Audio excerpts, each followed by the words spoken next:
We've just got a message that this webinar will be recorded, which is fantastic. So you can share it with your friends and colleagues as you like. Welcome, everybody.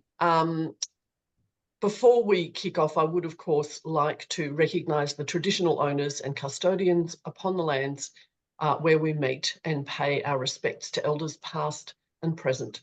We recognise that sovereignty was never ceded and that this always was and always will be Aboriginal land. I'm here today on Wurundjeri country in Naarm or Melbourne. And one of the things that I'm doing at the moment in order to help acknowledge the traditional owners of my lands is to keep a really close eye on the treaty process that's underway. It's an incredibly important and incredibly exciting process that's taking place. And I feel really privileged that I'm able to witness history taking place. Or also recognises the unique role of Maori and embraces the Treaty of Waitangi, New Zealand's foundation document, which confirms Maori as the first people of New Zealand. It recognises that they have absolute authority or sovereignty over their lands, resources and treasured possessions, while embracing the three guiding principles of the Te Diriti: partnership, participation and protection. For those of you that are new, we are the Australasian Women in Emergencies Network, or OAR, and we work to promote, support and recognise women in the emergency management and disaster resilience sector. We've got more than 2,000 members across Australia, New Zealand and the Pacific, and we provide our members with a range of benefits, including webinars like today's webinar. We also do and provide a whole range of other benefits. And one of those I'd just like to remind you about today is our recognition awards. The All Recognition Awards are open at the moment, and we encourage everybody to nominate somebody that you know who's working in the sector for an award. The person you nominate doesn't need to be a member. Jump on our website. We'll pop a link in the chat to the awards page. Sorry, I'm just on a webinar. What's up? And a reminder to mute your microphones. So please nominate somebody you know. It's a really fantastic opportunity for us to recognise and honour all of the extraordinary women that we work with. We'll be recording this webinar, as you noticed. And of course, if you've got any questions for our speakers, please include them in our chat. I'm very pleased to introduce our special guests today, and both of our special guests work at Women's Health Loddon Mallee, and Women's Health Loddon Mallee is the lead organisation for gender equity, women's health, primary prevention of violence against women and women's mental health for the Loddon Mallee region here in Victoria. And it's a very big region, and I'm sure that Karen and Nicole will explain to you what that looks like. So first of all, our special guest is Dr. Karen Anderson. Karen is the Senior Health Promotion, Population and Public Health Officer at Women's Health Loddon Mallee. Karen has a PhD in Health Promotion Workforce Development and has over 20 years of experience in research and teaching in public health and health promotion. I'm also pleased to welcome Dr. Nicole Johnson, and Nicole is the Senior Health Promotion Coordinator at Women's Health Loddon Mallee. Nicole completed her PhD in public health and, like Karen, has many years' experience as a lecturer, researcher and honours course coordinator in public health. Welcome, Karen and Nicole. We're very excited to hear from you today and really excited to hear about your work with women across flooded impact areas in Victoria. Welcome. Thank you, Bridget, and thank you to the network for putting this event on and giving us the opportunity to share women's voices and their experiences of the 2022 floods. We do have some slides. If we could, do you want me to share or? No, that's okay. Our trusty tech support officer, I'm Jan. just doing that now. Well, thanks, Jan.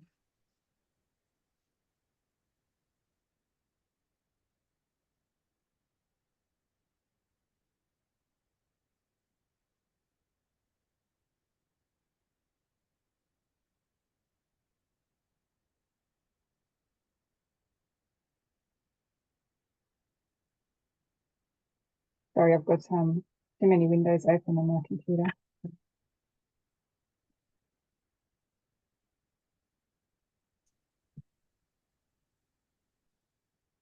Can everybody see that now? Yeah. Great. There we go. That's great. Got Thank that? you. Beautiful. Yeah, again, thank you for having us. So I do just want to begin by just letting everybody know that there will be some use of explicit language in this presentation. So if you do find that offensive, please feel free to mute. Yeah, I just want to give that little warning before we get started. I do also just want to quickly acknowledge that both Nicole and I are coming to you from the beautiful Dja Dja Wurrung country, and we would also like to pay our respects to elders past, present and emerging, and extend a really warm welcome and our respect to any First Nations people who are joining us today. Jan, if we could move to through the slides, that would be great.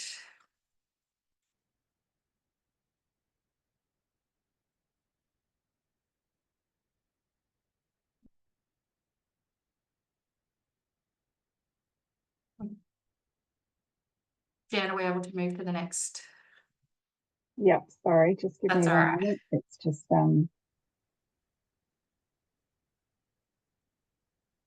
not letting me for some reason.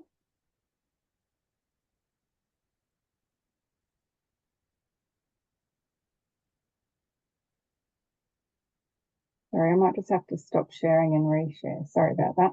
That's okay. Apologies, everybody. We're normally, well, we're getting much more proficient at our tech behind the scenes, but just to let everybody know as well that we do all of this on a volunteer basis. So, you know, Jan's taken time out of her very busy day to do this, and we may not always be as proficient as we like. Yeah, But we can be flexible and adaptable. We're all good. Exactly. Thank you very much. I'm doing this, As women, we know how to flex. That's right.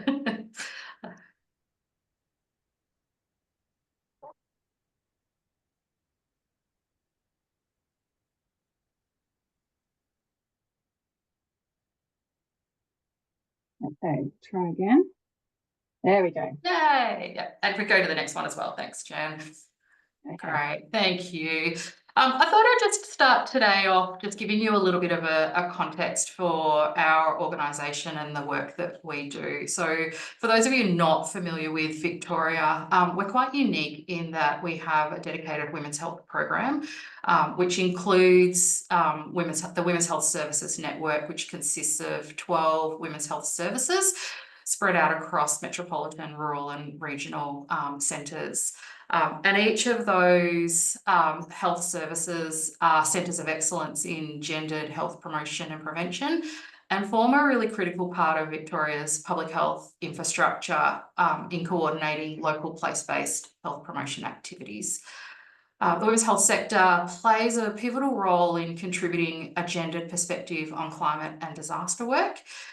We act as gender experts on collaborative projects and action plans, and also work in an advisory and review role on national and state level frameworks, policies and programs. And the Women's Health Services have contributed world-leading research into the gendered impacts of climate change, emergencies and disaster situations. And in response to the 2022 floods, we've led local efforts to strengthen women's leaderships in supporting communities to adapt to change and mitigate unequal gendered impacts. If we could go to the next slide, please. A little bit just about Women's Health Loddon Mallee specifically. So we were established in 1978 as the regional women's health service for the rural Loddon Mallee region.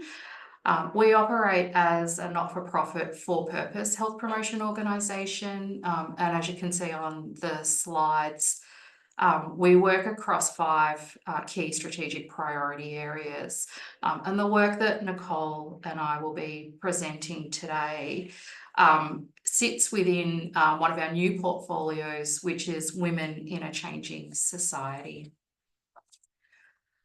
Women's health, Loddon Mallee recognises that women in our communities are diverse and that they've got a variety of needs, circumstances and aspirations that affect their lives and their health. And we define a woman as anyone who lives and identifies as a woman, and we extend references to women in this work to include cis and transgender women, and also non-binary and gender diverse people. And I just do want to acknowledge that neither sex nor gender is binary in nature, and that the socially constructed understandings of what it means to be a woman or a man do not reflect the gender diversity of our community. And as a rights-based organisation who is championing gender equality and social justice, we firmly believe in everyone's right to self-determine and safely express their gender. If I could go to the next slide, please, Jan. A little bit about our region. So we are quite a large region. So the Loddon Mallee region, located in the northwestern part of Victoria, occupies about a quarter of the state. And we're covering a population, as you can see, of nearly 350,000 people. And our work extends across 10 local government areas. And in October of 2022, heavy rains and storms led to devastating flooding across Victoria, and that extended to all 10 local government areas in our region. And it was the most significant flooding event that had been experienced since 2010, 2011, due to its extent, the duration and the complexity of our region.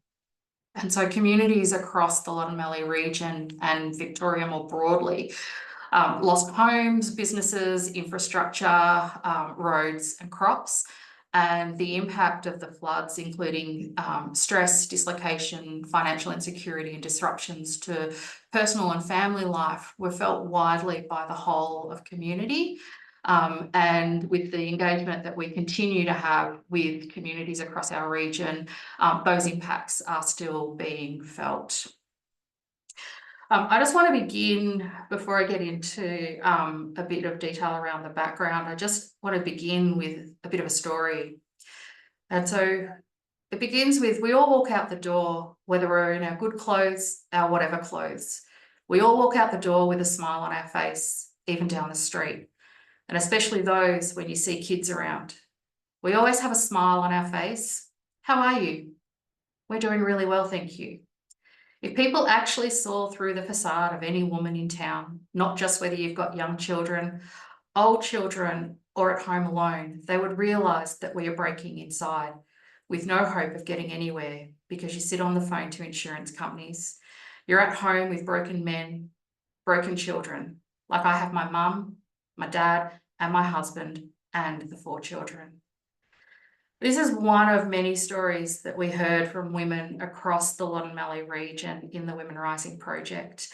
And today, Nicole and I are going to centre the voices of women and share their lived experiences of the 2022 Victorian floods and demonstrate why a gender lens needs to be considered in all stages of a disaster.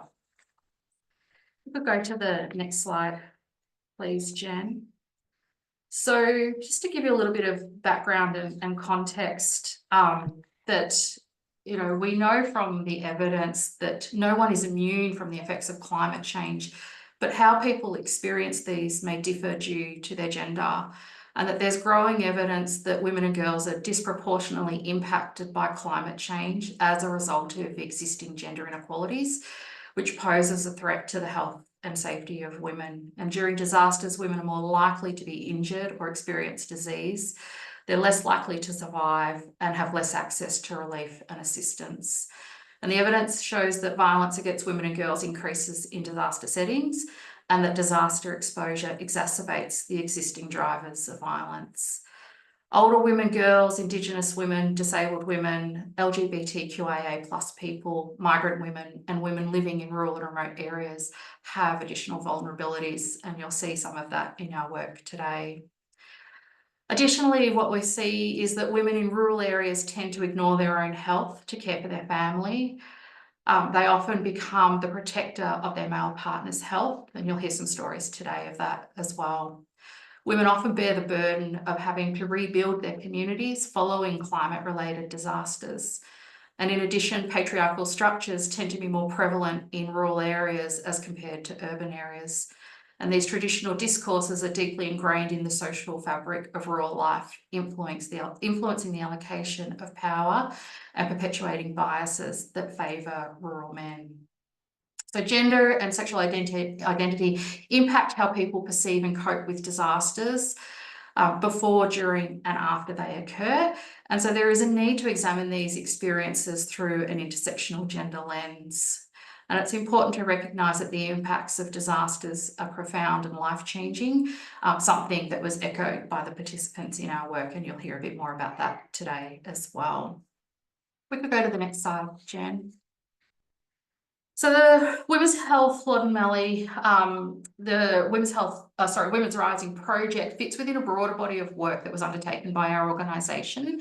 And our aim was to apply an intersectional feminist lens to flood recovery and utilise the gender and emergency management guidelines to develop a recovery model that centres the mental health and wellbeing of women and the unique needs of regional communities.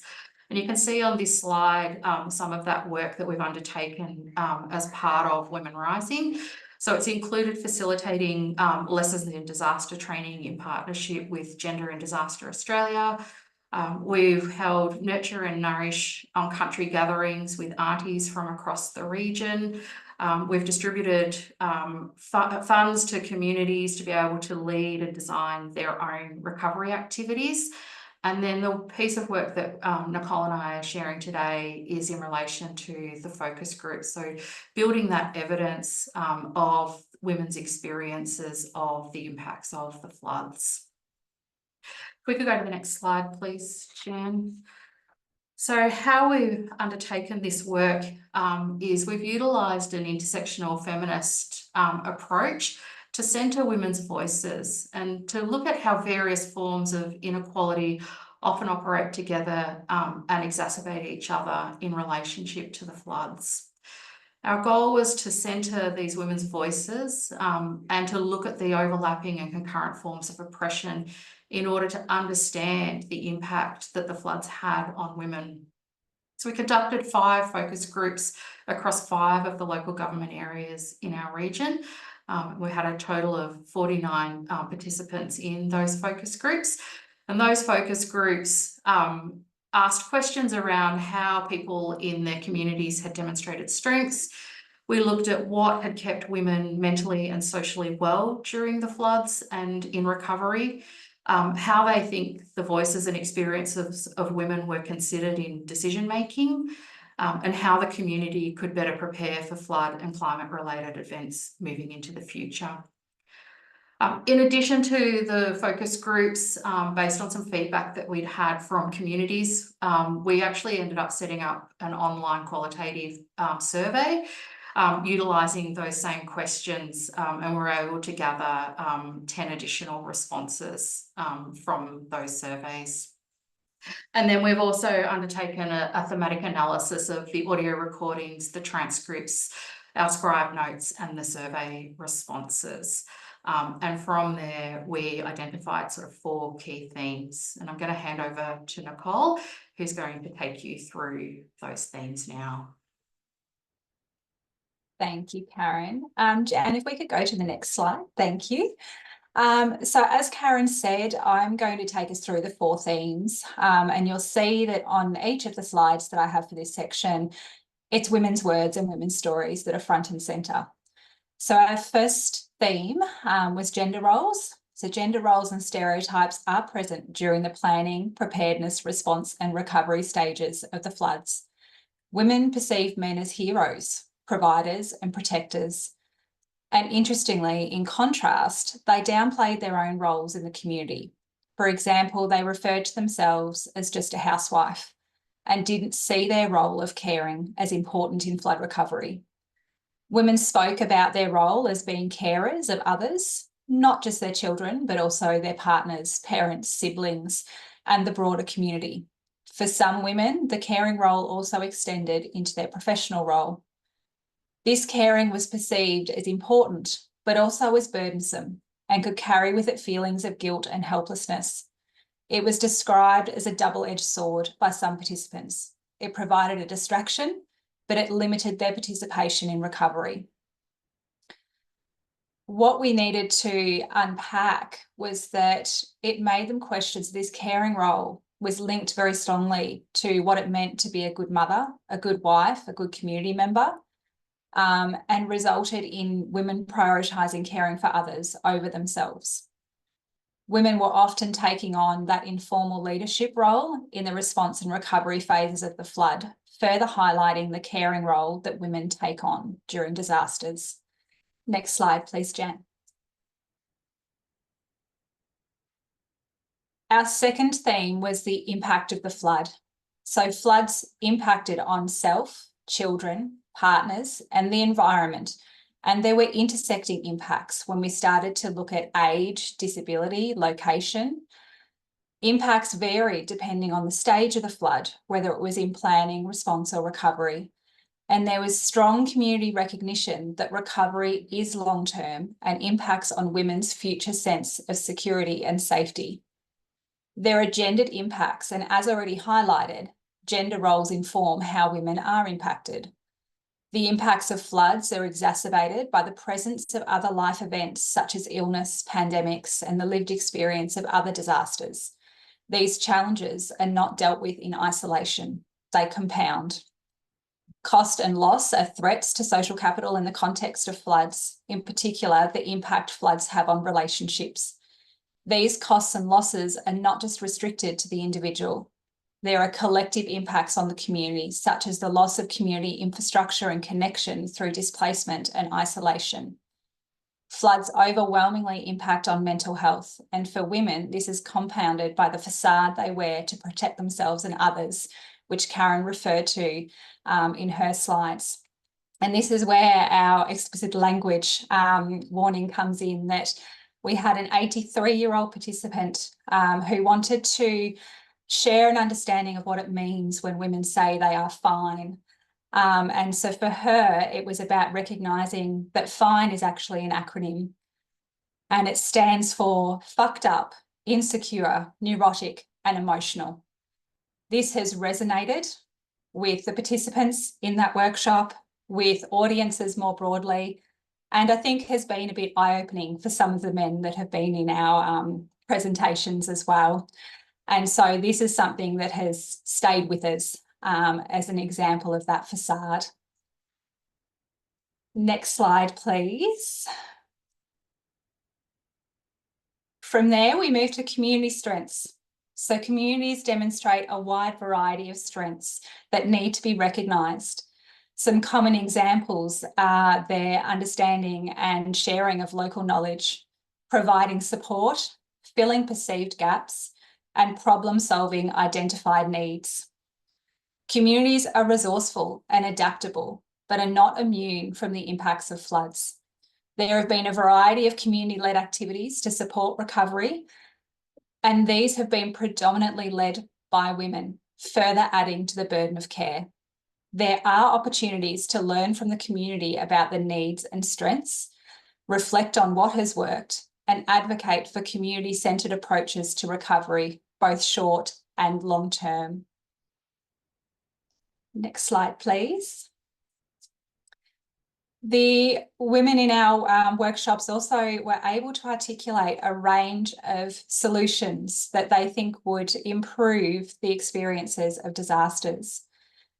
They spoke to us about the need to be listened to. They want stakeholders to learn from the past and not repeat the same mistakes. They advocated for solutions being collaborative and inclusive, and solutions that centred community voices, including women. There needs to be sustained engagement with communities to recognise that recovery is long-term and that the fly-in, fly-out model is not meeting the needs of the community.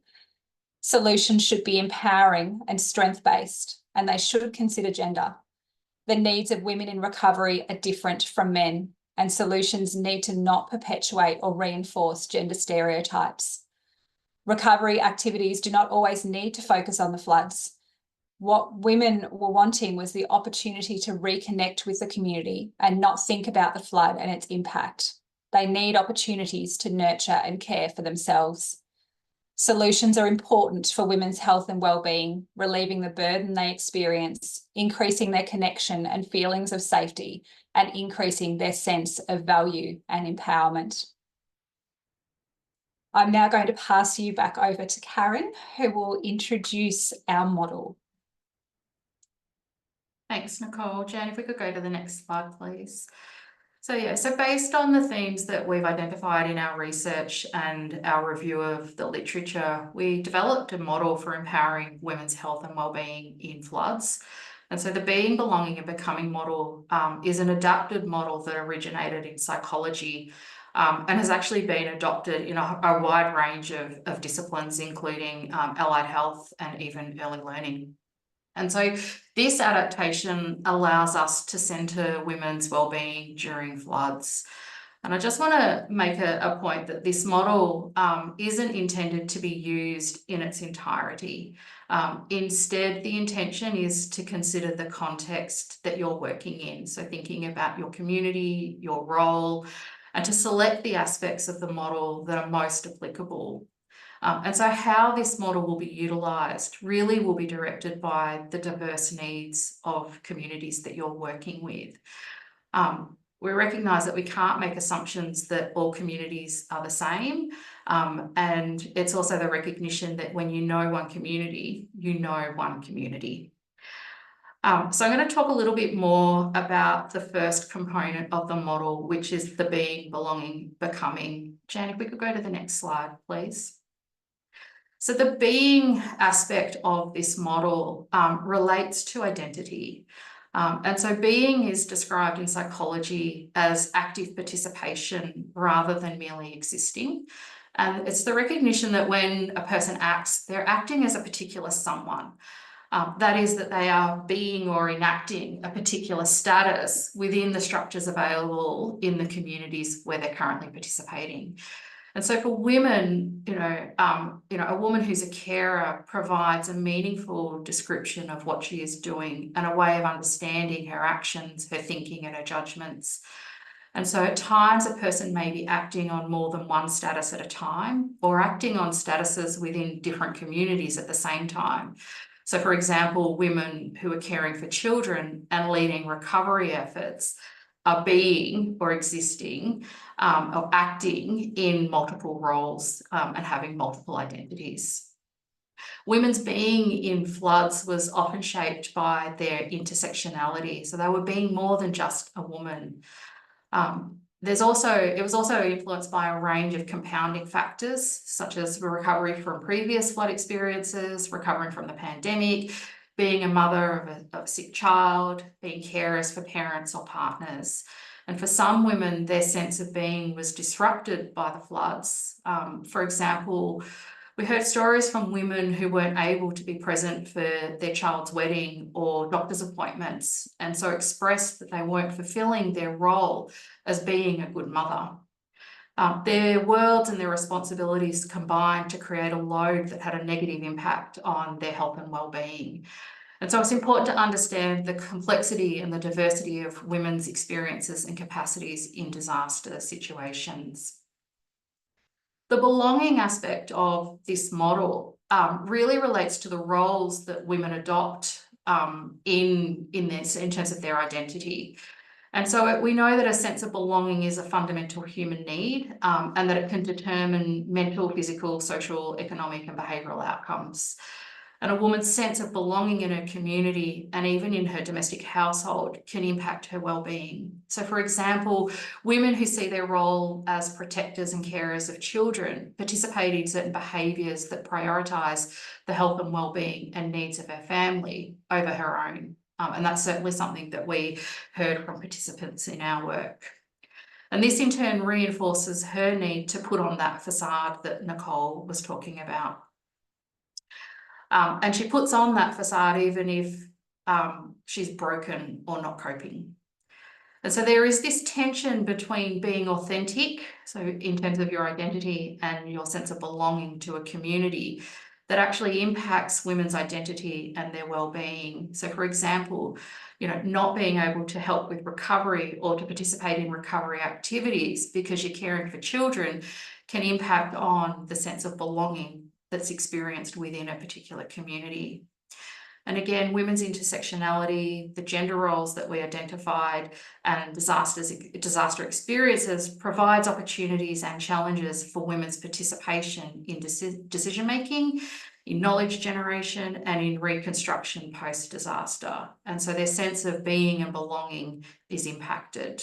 And so women are constantly evolving and developing as part of their life story, and their identity and their personal traits are not fixed nor completely flexible. Which brings us to becoming, which is about the opportunities that women have. So women's identity and their roles change and adapt in response to different situations, and this adaptability was certainly evident in the disaster context, where women in our study took on roles like leaders, fillers of gaps, creators, sharers of knowledge, event organisers, caregivers, and protectors, and often taking on multiple roles. These roles may not be assumed in normal circumstances though, and they may not necessarily want to take on these roles in future disasters. And so an intersectional and gender sensitive approach to understanding and addressing the needs and capacities of women in disasters is essential to ensuring women can become their authentic selves and that they're not limited by those rigid gender roles and stereotypes, which are typically portrayed in a disaster as victim and carer. I'm going to hand back to Nicole, who's going to talk through the next components of the model. Thank you, Karen. So this next slide that we have focuses on wellbeing outcomes, another key element of this model. And so we have come up with 6 outcomes to shape how we can respond better in disasters.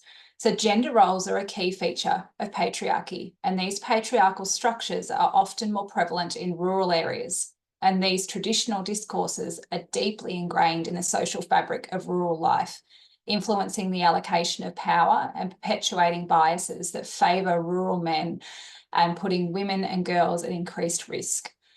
Further research demonstrates that there is significant predominance of men in key roles within the climate change and agricultural boards, as well as in leadership positions. In Victoria, the representation of women among local government councillors stands at just 43.8%, and this gender disparity contributes to the marginalisation of rural women who find themselves excluded from meaningful discussions and decision-making processes. Women's exclusion from decision-making limits their independence and is a key driver of violence against women.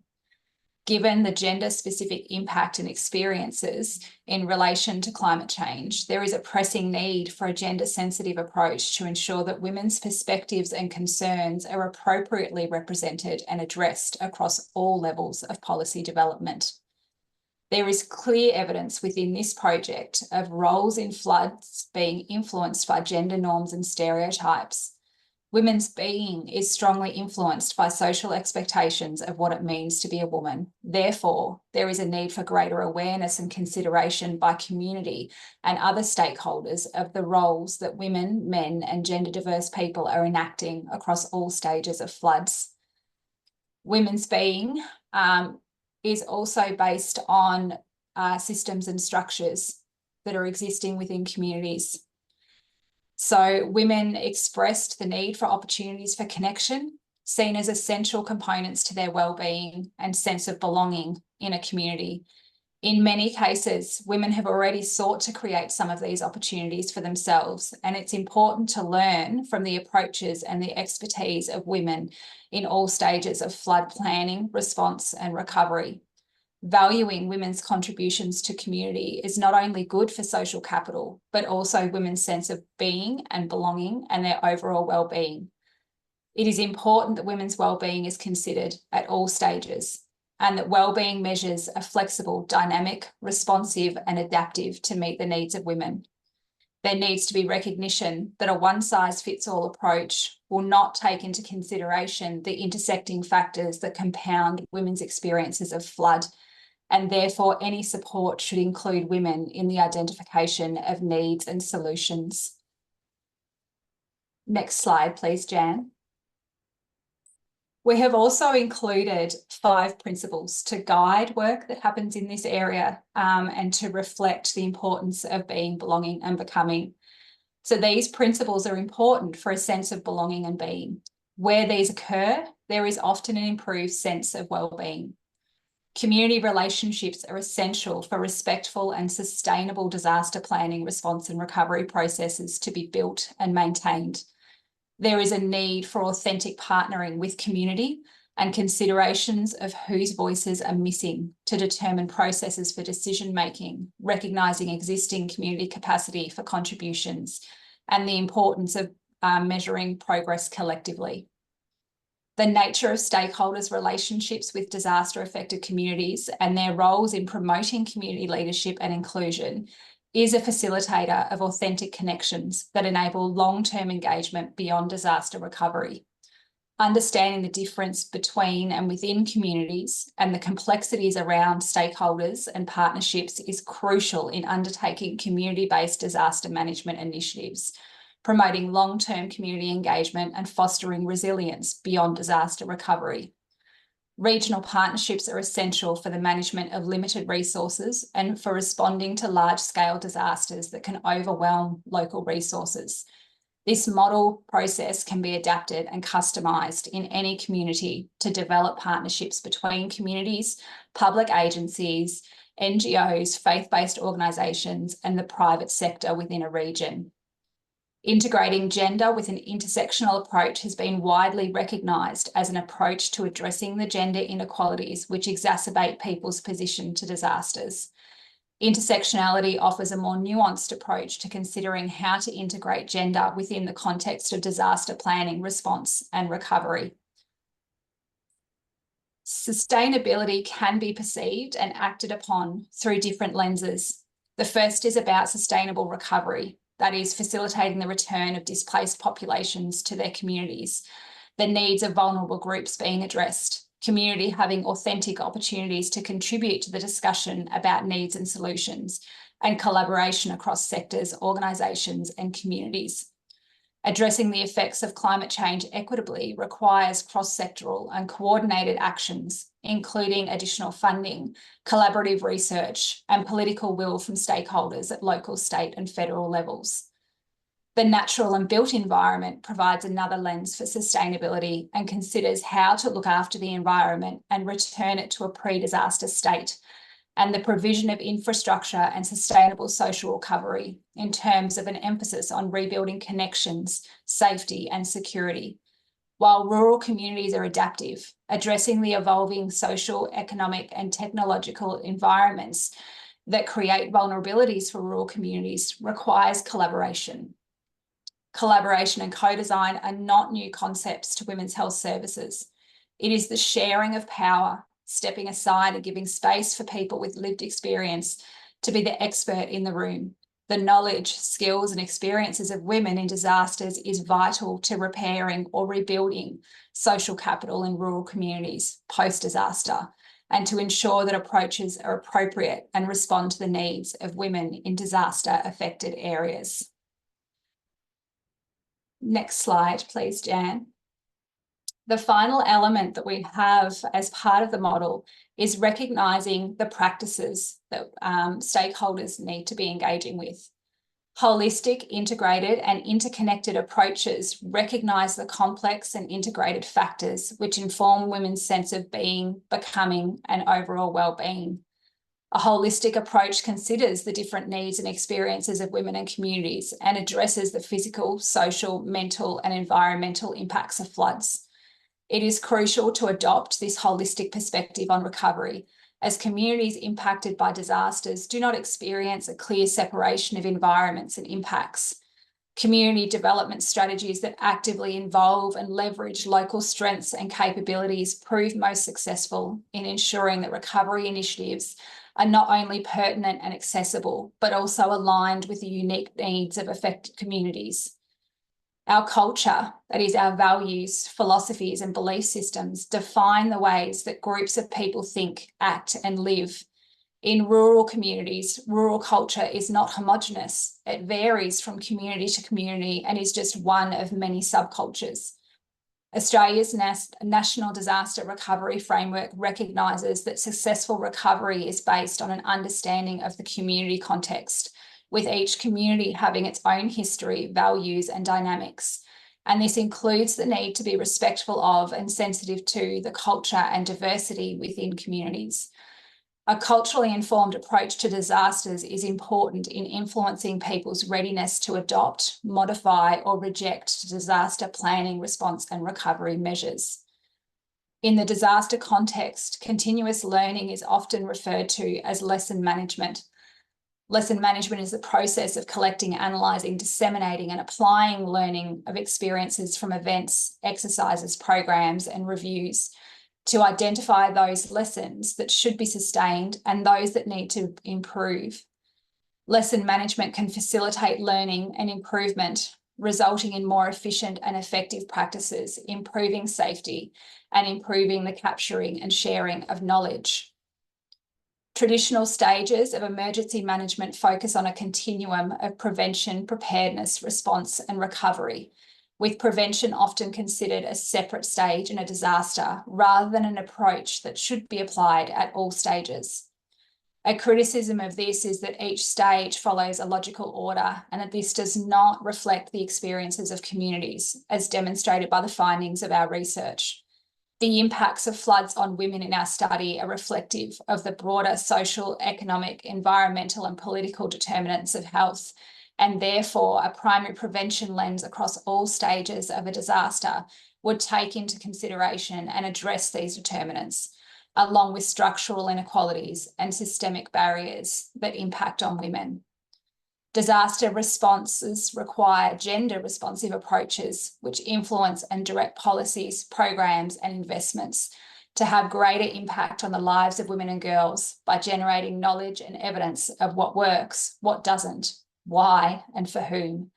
These learnings then need to inform future responses to disasters. Okay. I'm now going to hand back to Karen to think about what all of this means. Thanks, Nicole. Jan, if we could go to the next slide, please. So just in the interest of time, so we've got time for questions, I will keep this a bit shorter. So in terms of what this all means, it's clear from our findings and other research in this space that women's experiences of floods and other disasters is complex. There is a complex interplay within and across the themes of our research, such as gender roles, which shape how women act and experience the flood, how they demonstrate strengths, but also how these gender roles negatively impact on their health and well-being, and their sense of being, belonging, and becoming. And so it's clear from our research and our continued engagement with women and other stakeholders across our region that recovery is complex and long-term. Everything's not back to normal when the water recedes, and we're still hearing from impacted communities in our region about the displacement of people, the heightened sense of risk, or being on flood watch every time it rains. It's also clear from our research that every woman and every community is unique and that not all experiences of the flood are the same, which was captured in the quote from one of our participants who said, "We might all be in the flood, but we're all in different boats." And it's important to acknowledge that while there are similarities in experiences captured in our themes, that we cannot interpret these as being representative of all women. In addition, we acknowledge voices are missing in this research. So for example, young women and multicultural women. And so it's important that we try to capture these experiences and the experiences of gender diverse people as well. We could go to the next slide, please, Jan. Based on our findings and the literature, we have developed a range of recommendations for research policy and practice, including the need for further qualitative research to capture and centre those missing voices. There's a need for gender impact assessments, which is a current legislative requirement for defined entities in the public sector in Victoria, and for that to be applied to all policies, programs and services that are developed at local, state and a national level. And that any work that's undertaken in flood planning, response and recovery should be underpinned by the principles and practices represented in the Being, Belonging, Becoming model. There's also a need for continued capacity building across the emergency and disaster sector to increase their understanding of gender and disasters and their ability to apply an intersectional gender lens. And so our next steps are to work with local government and other stakeholders to help build that capacity. And we're currently doing that in a few different ways, such as training and support to undertake gender impact assessments, as well as partnership with Gender and Disaster Australia to deliver lessons in disaster training. And we're also looking at further research to capture those missing voices. We would love to hear from you in the chat what you're currently doing in terms of applying a gender lens to your work, or what you might need to be able to do that. So please feel free to share that in the chat. And if we could just go to the next slide, please, Jan. Just quickly want to acknowledge our participants in this work, that this would not have been possible without the generosity of their sharing of their experiences. And for many, just the recognition that this was the first time they had reflected or even talked about their experiences. They were incredibly vulnerable and incredibly courageous, and we thank them for that. And we also extend a thank you to the partners who helped us with venues, promotion, and their local knowledge. And this work wouldn't have been possible without funding from the Victorian Department of Family, Fairness and Housing. And if you would like to access a copy of our report, if we go to the next slide, please, Jan, we do have a link and a QR code to be able to access the full report, which unpacks those themes in a lot more detail, centering women's voices, as well as unpacking that model in more detail. Thank you. Wow, Karen and Nicole, what an absolutely fabulous presentation, and really amazing and really, really interesting work that you've done to highlight the experiences of women in just quite an extraordinary way. We will move into questions shortly, and everybody who's here attending, please pop your cameras on so that we can see you. It's always nice to see who we might be talking to. I've got an initial question that's popped up in the chat here, Karen, and I might throw this to you first. How does this research differ from Gender and Disaster Australia and their research findings? And then I guess there's a second part to that question, which is, are there additional insights or different insights that you've concluded comparing bushfire to flood and the experiences of women? Yeah, great questions. Nick, feel free to jump in if I miss anything here.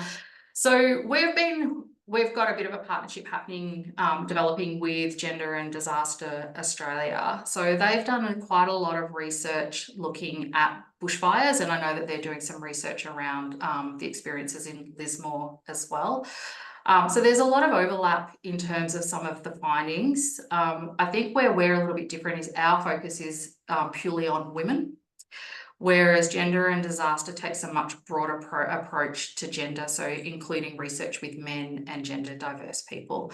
And we're really keen to continue partnering with Gender and Disaster. So both Nicole and I are accredited facilitators with GADOS, and so we're able to deliver that training, but we're also exploring some research partnerships as well, because there's such beautiful alignment between our work and their work. And we think there's some great opportunities to really avoid duplication of the research and harness those resources and that thinking.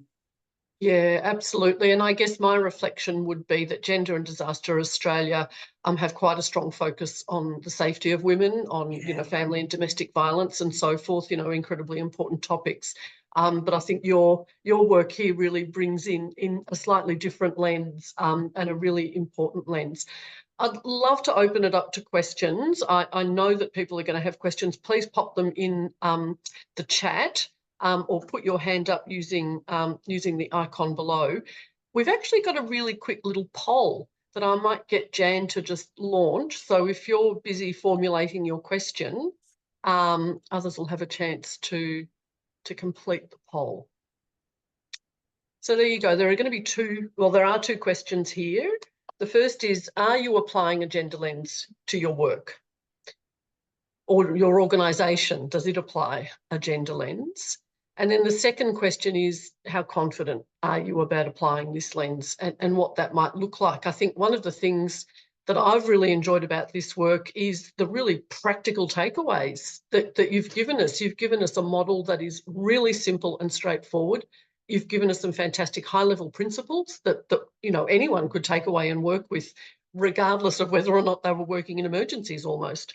So you can see here there's quite a few people here. 53% of people have indicated they are, or just around 50%, applying a gendered lens, with probably a little less confidence around what that might look like. And so I think, you know, your tools and your resources and the work you've done here will potentially be really useful, at least for everybody on this call. Yeah, and I think that's a really important sort of reflection there, Bridget, because that's what we're hearing across the stakeholders, across the audiences that we're taking this work to. It's not about a pushback or a disagreement that this is important. It's that request for help to say, how do we do this? How do we implement this? How can we make this business as usual for us? And so that is where Karen and I now sort of taking this consultation further to say, what do you need? Like, we are very happy to keep unpacking this and providing support around it to facilitate the utilisation of this model, because we do recognise that there will be a need there to be able to have that additional support to know how to do this. And I think also, just adding to that, recognising what people are already doing that's working and having positive impacts and sharing that as well. Yeah, absolutely. There's no need to reinvent the wheel. We can always, you know, enhance the wheel or replace the tyres, but there's no need to reinvent it. You know, with the terrific work certainly that Deb Parkinson and her team have done at Gender and Disaster Australia, and the likes of yourselves and some other organisations which we've had the privilege of having webinars that again have looked at disaster through a gendered lens throughout this year. Danielle has a question here in the chat. Danielle says, I'm standing on the Labor ticket for the LGA elections in September. Our outgoing council consists of one progressive male who sees gender and sexuality as a complex spectrum and understands feminist challenges, versus 8 conservatives, of only which one is a woman who rarely speaks up. Absolutely. You're in a really tough space doing that, and I think we can all sympathise, everyone who works in the emergency management sector, and particularly those of us that work in emergency services where there is a very distinct gender imbalance. And many problems regarding, you know, discrimination and lack of insight into women's experiences. Thank you for that comment, Danielle. Did we have any questions? Are there any free resources available that provide short, concise, helpful information and supports and links for women?